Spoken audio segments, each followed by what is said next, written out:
Hi friends.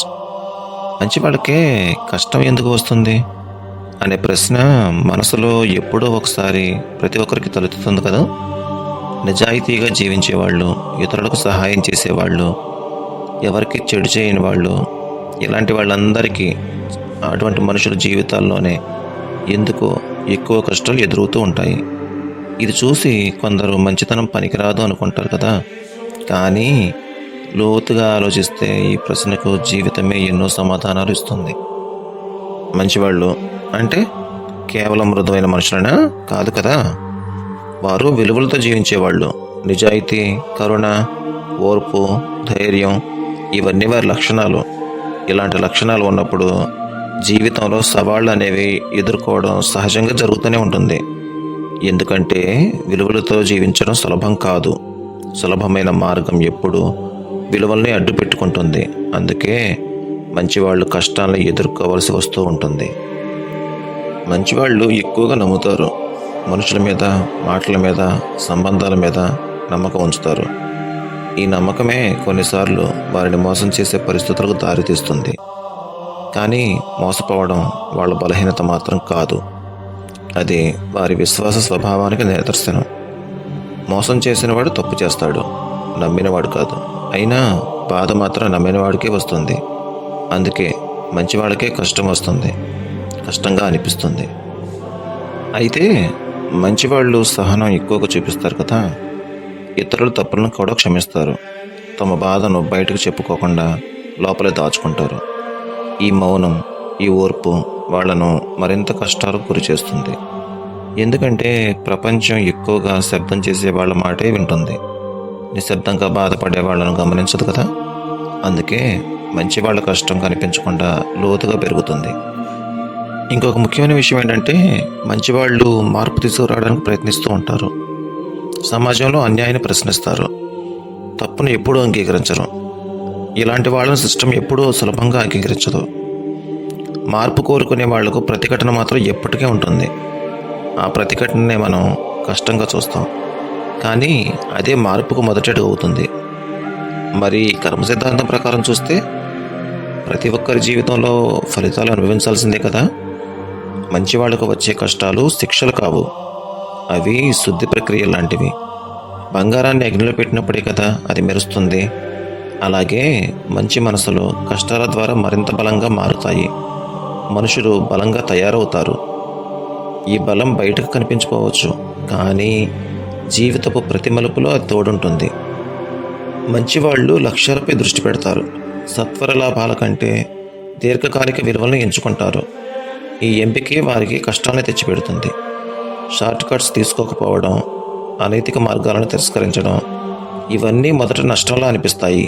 కానీ కాలం గడిచే కొద్దీ అవే నిజమైన విజయం దారి చూపిస్తాయి. ఇక్కడ ఒక నిజం గుర్తుంచుకోవాలి.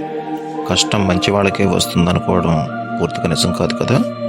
కష్టం అందరికీ వస్తుంది, కానీ మంచివాళ్ళు దాన్ని ఎలా అనుభవిస్తారన్నదే తేడా. వారు బాధను లోపలికి తీసుకుంటారు, దానితో ఎదుగుతారు.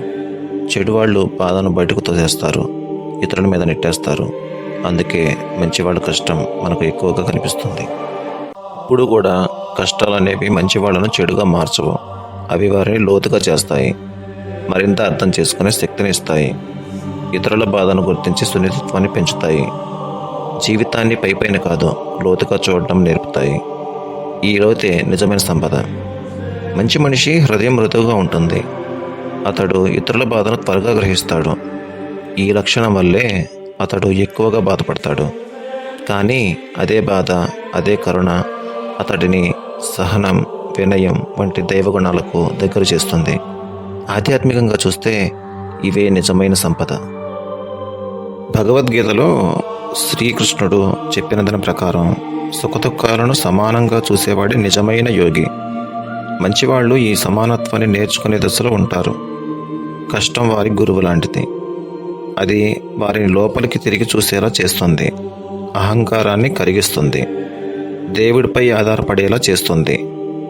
ఇంకొక ఆధ్యాత్మిక సత్యం ఏమిటంటే దేవుడు బలహీనులను కాదు, బలవంతులను మాత్రమే పరీక్షిస్తాడు. ఎవరిలో తట్టుకునే శక్తి, ఆత్మబలం ఎక్కువగా ఉంటుందో వారికి ఎక్కువ పరీక్షలు వస్తాయి. మంచి మనిషి లోపల బలమైన ఆత్మ ఉంటుంది కాబట్టి అతడికి కష్టాలు వస్తాయి. మంచివాళ్ల బాధ ప్రపంచానికి ఒక ఆశీర్వాదం లాంటిది. వారి సహనం కాలానికి పాఠం, వారి మౌనం లోతైన జ్ఞానం. బాధలోనూ వారు చెడుగా మారరు, మంచితనాన్ని వదలరు. అదే వారి గొప్పతనం.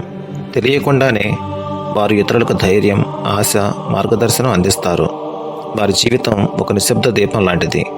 చీకటిలో ఉన్న అనేక ఆత్మలకు వెలుగు చూపుతుంది. కష్టం వారిని కఠినంగా కాదు, మరింత మానవీయంగా మారుస్తుంది. కాబట్టి మంచివాళ్లకు కష్టం రావడం అనేది ఒక శాపం మాత్రం కాదు, అది ఆత్మ ప్రయాణంలో ఒక పవిత్రమైన దశ. కష్టం నిన్ను విరగదీయడానికి కాదు, నిన్ను దేవుడికి దగ్గర చేయడానికి మాత్రమే వస్తుంది. గుర్తుంచుకోండి. చివరగా ఒక మాట, మంచివాళ్లకు వచ్చే కష్టం శాశ్వతం కాదు, అది ఒక దశ మాత్రమే. ఆ దశ దాటిన తర్వాత వారికి వచ్చే శాంతి, సంతృప్తి, ఆత్మవిశ్వాసం మాటలో చెప్పలేనిది. కష్టం వారిని కొంగదీయదు, నిర్మిస్తుంది. అందుకే జీవితానికి మంచివాళ్లే అవసరం. కష్టాలు వాళ్ళకే వస్తాయి, వాళ్లతోనే ఈ ప్రపంచం నిలబడుతుంది. అందుకే మంచివాడిగా ఉండాలా అనే సందేహం వచ్చినప్పుడు ఒకటే సమాధానం, అవును, కష్టాలు వస్తాయి, కానీ అదే కష్టాలు నేను నిజంగా నువ్వుగా తయారు చేస్తాయి. వీడియో నచ్చినట్లయితే లైక్, షేర్ మరియు సబ్స్క్రైబ్ చేయండి. మీ అమూల్యమైన అభిప్రాయాలను కామెంట్ రూపంలో తెలియజేయండి. Thanks for watching.